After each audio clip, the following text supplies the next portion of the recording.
బాబీ ఉప్మా తిన్నావా? అయిపోయింది. అయినా ఎప్పుడు ఉప్మా నాన్న, దోశ చేయవచ్చు కదా. ఇప్పుడు నాకు టైం లేదు. 1 కప్ పప్పు, 3 కప్స్ రైస్ కడిగి పెట్టు. నేను వచ్చి సాయంత్రం పిండి పడతా, ఓకేనా? రేపు దోశ వేస్తా. సరే. బాయ్. బాబీ ఏమైంది? పప్పు ఎందుకు నానబెట్టలేదు? నువ్వు ఎక్కడ నానబెట్టుకుని చెప్పావు? కడుగుమని చెప్పావు కదా. కడిగి పెట్టమంటే నానబెట్టమనడం బాబీ. రేపు దోశలేదు ఏం లేదు పో. అదేంటి దోశలేస్తున్నావు? దోశ పిండి ఎక్కడిది? మార్నింగ్ రత్నకి వెళ్ళాం కదా, అక్కడ తీసుకొచ్చా దోశ బ్యాటర్. అవునా? ఏంటా దోశ బ్యాటర్? ఇంకో ఇది బ్రాండ్. ఆక్వో గ్రానో మిల్లెట్స్ దోశనా? అవును, టేస్ట్ ఎలా ఉంది? ఇదిగో నువ్వే టేస్ట్ చేయి.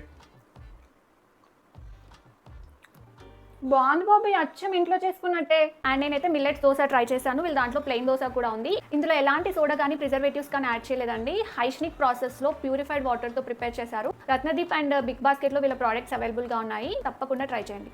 Bye bye.